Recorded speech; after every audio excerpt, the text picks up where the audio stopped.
Hello, welcome, Cabbage here. In War of the Visions, JP, they did a live stream talking about the details of the upcoming Final Fantasy VII Remake collaboration, so let's talk about that here. No real reason for me to put my face in this video, but it's the weekend, and there might be people new to the game or new to my channel, so welcome. This is my face. And then I did live blog the live stream last night. I try to do that when I can. And then I did warn people against going into the chat room if they don't speak Japanese. The Japanese are not very good at English or any other foreign language. And so anything you put in there is just going to fall on deaf ears. And worse, it's going to be a nuisance. It's going to take up space and also attention of the people that do speak Japanese. And also the Japanese people are going to insult and make fun of you, and you're not even going to realize it. So it's best just to stay out of there.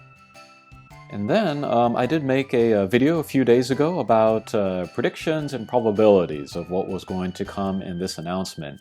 And it was mostly in line with what I laid out. Somebody, a very kind commenter, called me a prophet.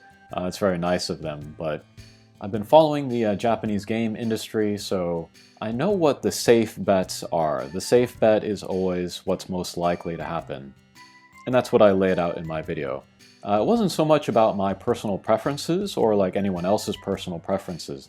I was just talking about what was most likely to happen. But we can see here 4 characters.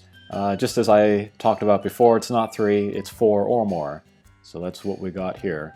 It'll be in 2 parts. Next Wednesday, Tifa and Cloud will come out. And then the 1st of May, Barrett and Aerith will come out, which I felt had a higher probability. I'm a little bit surprised by Tifa being 90, not 80, but if they're going to do 90 across the board, that makes sense. And then there are the elements. Nobody is happy with these elements, which is just wonderful. I'm glad that they did that. They are definitely prioritizing a game balance over player preference, which is how it should be. It is so bizarre to me that people care so much about what doesn't matter about elements, and yet they have so little knowledge about what does matter about elements. You got people talking about like mono-element teams in Global have like so much hype, but if you look at any high-level JP play, you don't see very many mono-element teams at all. Really, you only need mono-element teams for like raids, selection quests, tower, PvP, not really. And then you got people saying that fire and earth are weak now. To them, I want to ask, have you ever heard of a thing called the metagame? And also, there's a thing called shifts in metagames. All elements can't be the same power at the same time, all the time forever. In a game that like a console game that is like built once and static, that might be a thing. This is a constantly evolving, constantly updated mobile game, so that's an impossible thing to expect. I think global players place way too much emphasis on like the master abilities, which give your party element buffs, or to like the element-specific buffs of vision cards. And then even now with vision cards like Omega or Rob, which do only give buffs to certain elements, it's not necessary or even preferable to make mono-element teams based around those cards. You can use those vision cards just for those party members and then have different elements for the other party, still have a really strong competitive party for top-level PvP. But anyway, the thing that I'm happiest about the elements here for these 4 characters is that none of them are light and dark. And that's good. I think it's about time for the game to get away from that meta. The first year and then a little bit, the game was very focused on light and dark. Which is fine and which is kind of common for mobile games. If you keep the meta kind of within that sort of more focused area, then the players, they don't have as many things that they need to work on, and so you make it easier for them. More players have light and dark units, and then so you can make more content that is designed for those units. Like in War of the Visions Global right now, we have the Diablos raid, where you can use light units. And you got a bunch of light units up to now, which were like handout or easy to get, like Thancred or Cecil, people like that. So yeah, it's all part of the design. These characters are not coming out in random order. But because none of these Final Fantasy VII Remake characters are light and dark, that really kind of expands the game. And also, I anticipate that these characters will be strong enough that players brand new to the game, they can get maybe 2 or more of these characters to high levels, and then suddenly compete on a high level in PvP. Kind of like the similar thing that happened with Final Fantasy X. Okay, but we got Cloud here, Lightning Element. Main job is Soldier, the 7 Remake version. Sub-jobs will be Hunter and Nightblade. Limit Break is the Climb Hazard. And the little blurb here says that he will be a frontline attacker, physical attacker. He'll have defense penetration, 100% hits, mostly an attacker with an emphasis on critical, and then a chance to heal AP if he gets critical hits. And it looks like he will have some multiple hit attacks, and maybe some range attacks from Hunter, so he could be interesting. He's not going to be limited by a single attack type, so that's kind of cool. Like a Sasayaki built for slash resistance might not be the best option against him. Oh, and they did say that Cloud's Hatcher will have a ceiling. I use the ceiling term once in a while. That's what they use in Japanese. But what that means is that a safety net, I guess that's the term that they use in global. But probably if you do 20 10 shots, you'll get coins, enough that you can turn it in for the unit and then get that. And then looking at the details overall of this collaboration, making everybody cost 90, making Tifa a handout unit, giving the ceiling to Cloud's Hatcher, I see a lot of this as going easy on the players. And then the thing about these mobile games that are updated, over time, is that the developers will push the players, get them to play harder or spend more. They'll push and push and push until the players really start to push back. And we really saw that the early part of this year, after that string of cost 100 releases. And then also kind of the game falling on its face with the release of like Near Reincarnation and Horse Princess. The game is being very easy on players, hopefully to kind of restore their motivation, bring in new players, maybe get some players returning from Nier or Horse Princess. That was the overall impression that I got from these announcements. Okay, next we got Tifa, Wind Element, main job Monk, the 7 Remake version, subjobs Ninja and Paladin. Let's see, Limit Break, Somersault Combination. And blurb here says another frontline physical attacker. She has things like 4-hit skills, barrier breaks, nice self buffs, and so with Ninja she will have good movement skills, and then hopefully that like Katon or Suiton ninja skill with the typeless attack, and then with Paladin she will get the Immortal Spirit so that she can take some hits as she gets in there.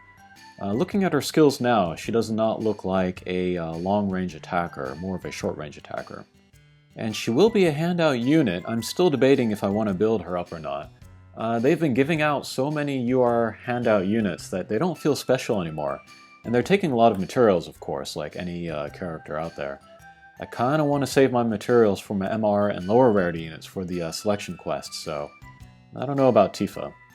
Okay, next we got Aerith, will be a Water Element, main job White Mage, the 7R version, subjobs Time Mage and Rune Knight. So that'll be a lot of support abilities, but Rune Knight will give her some damage up, it looks like. Limit Break, Healing Wind, Restore HP, Raise Defense. Oh, and all these characters get limit breaks and voices. I did give a low probability to voices being added to collaboration characters, but I think the developers just heard so many voices from players saying they wanted the voices of the collaboration characters that they decided at that point that it was worth the investment to put them in there.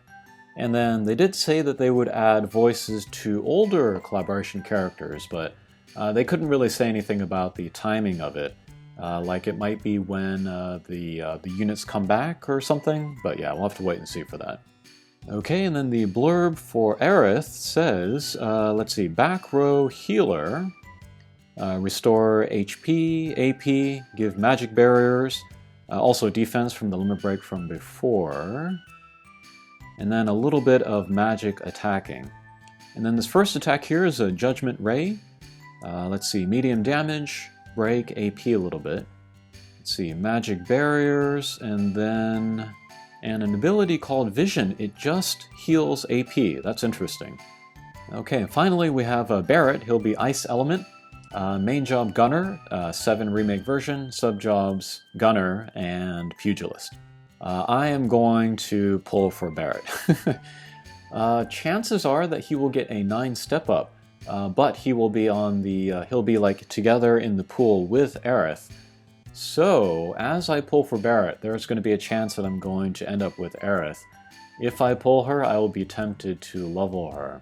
And so if I end up trying to level both of them, and I also try to level Tifa, that's going to be a ton of work. I don't know if I want to do that, so I don't know. I got some thinking to do. But Barrett here, limit break is the Catastrophe. Big damage, chance of confusion. Only single target, however. Okay, and then his blurb says medium range attacker will attack with projectile types, defense break, healing efficacy down. Can raise own defenses and hate, so you could use him as a tank. That's exactly the type of skill set that I wanted for Barrett. I made an old video, predictions for Final Fantasy VII, I think, and that was the exact sort of skill set that I wanted for Barrett, so that came true. I gotta pull for this guy. But let's see, defense break, and then grenade bomb, okay. These are all looking like single target attacks. Self-buff to raise own projectile attack, big. So I do want him. Okay, and then vision cards. First one will be Promise Made on top of the Water Tower. That will come out the 21st. And then the May 1st will be the Guard Scorpion. And this will be an Esper as well. I want all limited time Espers. I'm definitely going to pull for the Guard Scorpion. Okay, then there are craftable missions for Cloud's Buster Sword, and then Aerith's Guard Rod, and then the train level there will be playable, and they say you can jump on top of the train. And they did say that there will be a Trial of Reckoning for Final Fantasy VII, but there will not be a raid.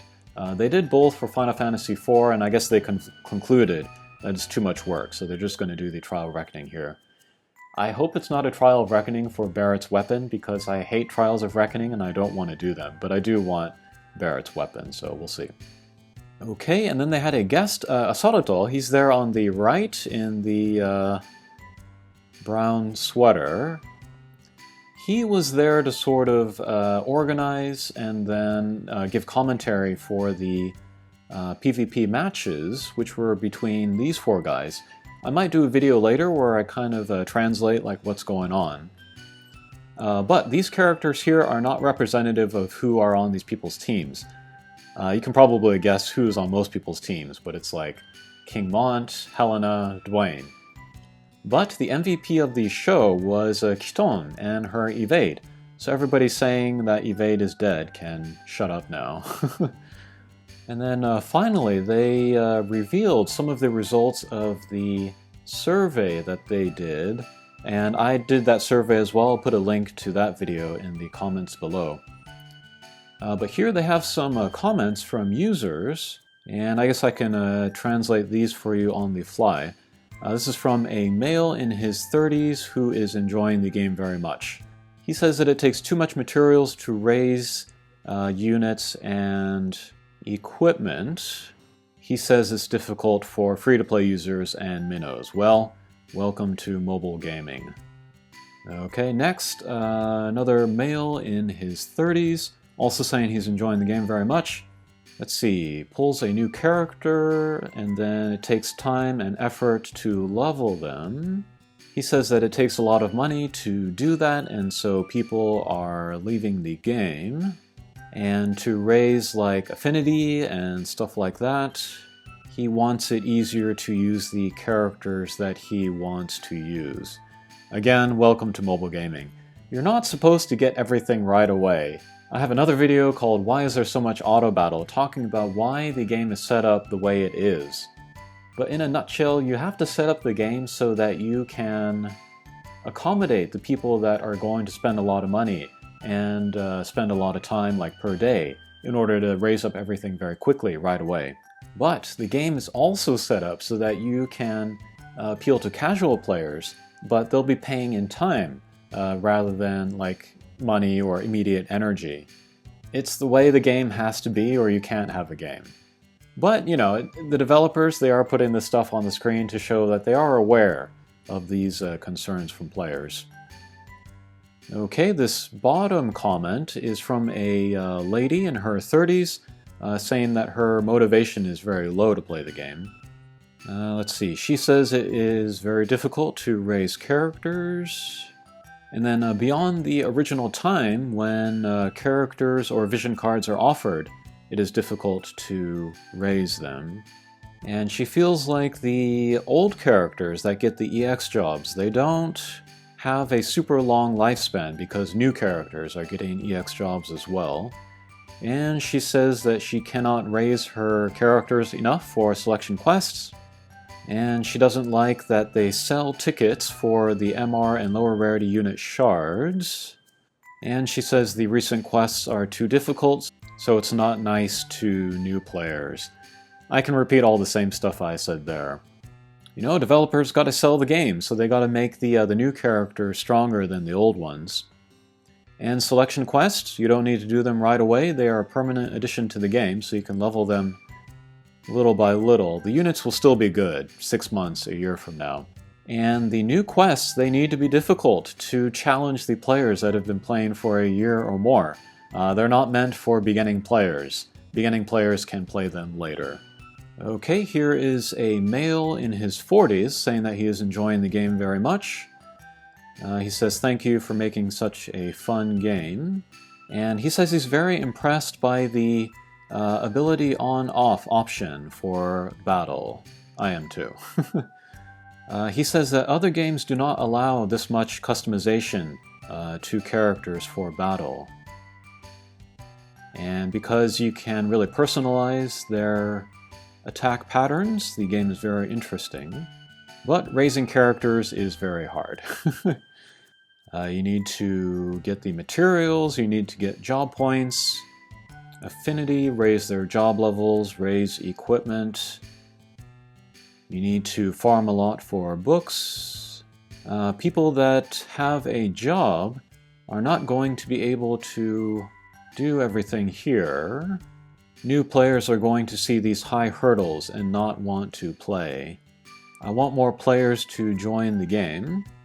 I imagine that developing for this game is hard work, but I look forward to the future. And keep in good health. Alright, yes, I can say the same thing here. People with jobs, they can take the game slowly. Even if they have limited time, if you look at it over months and years, then they'll be able to do what they want to do. Okay, last we have a lady in her 20s saying that her motivation is low. It's very hard to raise the levels of characters. She understands that this is a game meant to be played over the long term, but because the new characters get the bonuses in the arena and raids, that makes it difficult to keep up there. She's very happy for all of the free pulls, including with like guaranteed URs. But she can't raise the levels of the characters and also the vision cards. And there's the addition of the EX jobs, but still it's a long way to take a character to 99. She's hoping that she can get more unit shards through like friend medals, arena medals, guild medals. So yes, all of these people are saying about the same thing, so I can say the same thing to them back. Well, all I can say is that, you know, we don't have to do everything. We can pick and choose what we want to do at the pace that we want to do. Again, you have to accommodate the very, very hardcore players, but not all of us are hardcore players, and so we need to play at our own pace. Okay, and then we get to the kind of the multiple choice part of the survey. And then here, this is maybe the most interesting result here. But this is the part of the game that the JP players enjoy the most. Number 1 here is main story. I know a lot of global players do not enjoy the story, but I have to remind people that this is a game made top to bottom with Japanese people in mind, to appeal to what Japanese people like, and that the global market is an afterthought, and they're trying to adjust the game as much as possible in order to make it appealing to the global audience, but it is made with the Japanese player in mind from the beginning. And I think this difference that we're seeing in the like between the main story between JP players and global players is a good example of that. But next we have collaboration event, 45%, event quests, 37%, guild battle, 22%, raid, 16%, character quest, 12%, and then below 10, we have selection quest, arena, trial of reckoning, challenge quest, class match, multi-quest, guild quest, the 3-star Esper fights, that's sad, that was one of my top picks, and free matches and other. So yeah, as we can see, the live PvP much less popular in JP than maybe it is in global. Okay, next we have more story here. On the left pie chart, it asks how many people are reading the main story. 82% says I'm reading it, 18% says I am not reading it. And then the pie chart on the right, how satisfied, how much are you enjoying the story? 22.8% says very satisfied, 45% says satisfied, 18% says not satisfied, 13% says not satisfied at all. Okay, here's a pie chart asking about the battle game system. 23% says love it, 56% says like it, 15% says don't like it, 5% says hate it. I don't think this was ever in any doubt. You just take it from Tactics Ogre or Final Fantasy Tactics and I think you're doing fine. Alright, and then finally we have the art. Let's see, from top to bottom, vision cards, 2D graphics, 3D graphics. Blue is love, red is like, so yeah. The art department is very happy after this survey. Okay, so I think that'll do it for the sum up of the live stream. I am probably going to pull for Barrett and then the Guard Scorpion, and I'm probably going to skip the first part of the collaboration with Tifa and Cloud, but we'll see how my feelings change. Alright, thanks for watching and we'll see you again. Take care.